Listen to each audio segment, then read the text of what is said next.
വനിതാ 2020 ലോകകപ്പ്, champions trophy, ഒടുവിൽ ഏഷ്യ കപ്പും.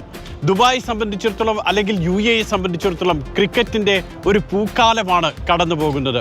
ഒരുപക്ഷെ ഇത്രയധികം അന്താരാഷ്ട്ര മത്സരങ്ങൾക്ക് സമീപകാലത്ത് വേദിയായ മറ്റൊരു രാജ്യമുണ്ടാകില്ല.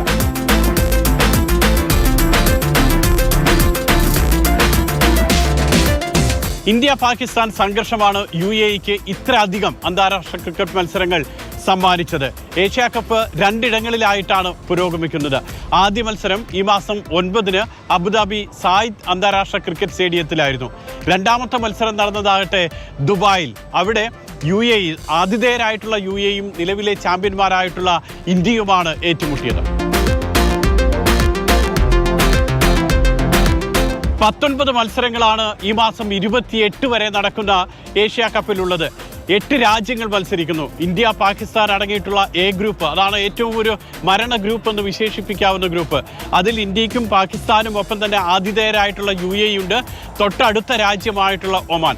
രണ്ടാമത്തെ ഗ്രൂപ്പിലാണ് ശ്രീലങ്കയും അതോടൊപ്പം തന്നെ ബംഗ്ലാദേശ്, അഫ്ഗാനിസ്ഥാൻ തുടങ്ങിയിട്ടുള്ള ഹോങ്കോങ് അടക്കമുള്ള രാജ്യങ്ങൾ വന്നത്. ഇങ്ങനെ 8 രാജ്യങ്ങൾ, 19 മത്സരങ്ങൾ. ഈ മാസം 28-ന് ഫൈനൽ.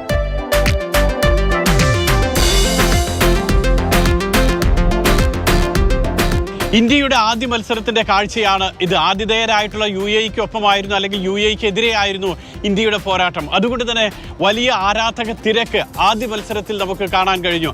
പ്രത്യേകിച്ച് ഇന്ത്യക്ക് ഏറ്റവും അധികം ആരാധകരുള്ള ഒരു സ്ഥലമാണ് ദുബായ്. അതോടൊപ്പം തന്നെ ആതിഥേയർ കൂടി ആയതുകൊണ്ട് UAEയുടെ ആളുകളും ആരാധകരും ധാരാളം എത്തി. അതുകൊണ്ട് ആദ്യ മത്സരം ഇന്ത്യയെ സംബന്ധിച്ചിടത്തോളം അവിസ്മരണീയമാണ്.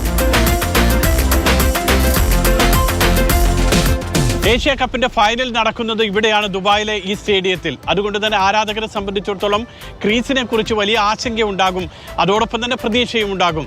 പേസിനെ പിന്തുണയ്ക്കുന്ന വിധത്തിലാണ് ഇത്തവണ ക്രീസ് ഉണ്ടാക്കിയിട്ടുള്ളത്. അത് ഇന്ത്യയെ സംബന്ധിച്ചിടത്തോളം വലിയ പ്രതീക്ഷ നൽകുന്നതാണ്. നല്ല പേസർമാർ ഇത്തവണ കളിക്കുന്നുണ്ട്.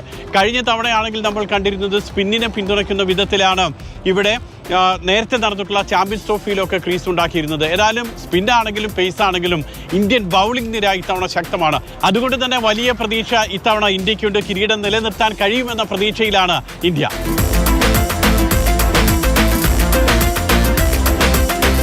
ബൗളിംഗ് നിര ഇന്ത്യയെ സംബന്ധിച്ചിടത്തോളം ഏറ്റവും സുഭദ്രമാണ്. കാരണം ജസ്പ്രീത് ബുംറ, ഹർഷദീപ് സിംഗ്, ഇവർ രണ്ടുപേരും പേസർമാർ. പേസിനെ പിന്തുണയ്ക്കുന്ന വിധത്തിലാണ് ക്രീസ് ഉള്ളത്. വലിയ പ്രതീക്ഷ അക്കാര്യത്തിലുണ്ട്. സ്പിന്നർമാരും വളരെ ശക്തമാണ്. കുൽദീപ് യാദവും വരുൺ ചക്രവർത്തിയും സ്പിന്നിങ്ങിൽ തിളങ്ങും.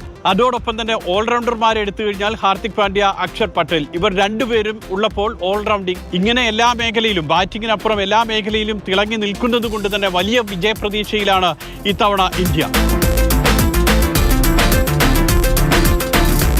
സഞ്ജു വി സാംസൺ ദുബായിൽ കളിക്കുമോ എന്നാണ് എല്ലാവരും ഉറ്റുനോക്കിയിരുന്നത്.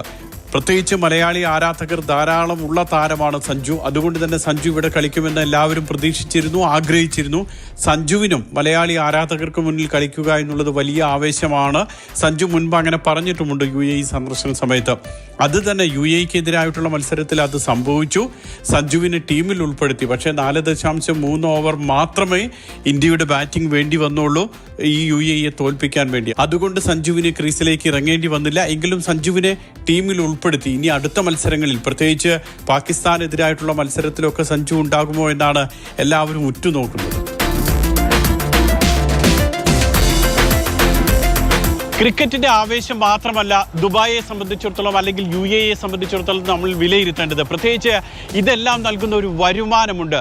ദുബായിയെ സംബന്ധിച്ചിടത്തോളം ഈ ക്രിക്കറ്റ് മത്സരങ്ങൾ നടക്കുന്ന എല്ലാ ദിവസങ്ങളിലും ദുബായിലെ ഏറ്റവും പ്രധാനപ്പെട്ട ഹോട്ടലുകളെല്ലാം തന്നെ ബുക്കിംഗ് വലിയ രീതിയിൽ വർദ്ധിച്ചിട്ടുണ്ട്. അതിന് വനിതാ 2020 നടക്കുന്ന സമയത്ത് അതിനേക്കാൾ തിരക്കായിരുന്നു ഏഷ്യ കപ്പിന്റെ സമയത്ത് ഇപ്പോൾ നമ്മൾ കണ്ടത്. അതോടൊപ്പം തന്നെയായിരുന്നു ചാമ്പ്യൻസ് ട്രോഫി. ഈ മത്സരങ്ങളൊക്കെ തന്നെ സാമ്പത്തിക രംഗത്ത്, ടൂറിസം രംഗത്ത് ഒക്കെ ദുബായിക്കും പ്രത്യേകിച്ച് UAEക്കും ഒക്കെ വലിയ സംഭാവന നൽകിയിട്ടുണ്ട്.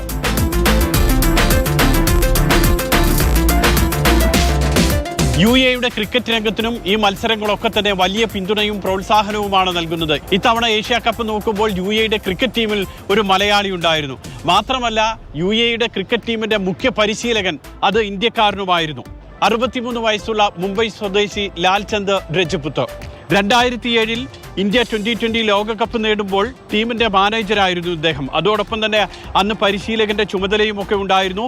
ഇന്ത്യൻ ടീമിന്റെ അകവും പുറവും നന്നായിട്ട് അറിയാവുന്ന ആള് കരക്കിരുന്നു, അല്ലെങ്കിൽ പരിശീലിപ്പിക്കുന്നു. അതോടൊപ്പം കളിക്കളത്തിനും മലയാളി താരത്തെ കാണാൻ കഴിഞ്ഞു.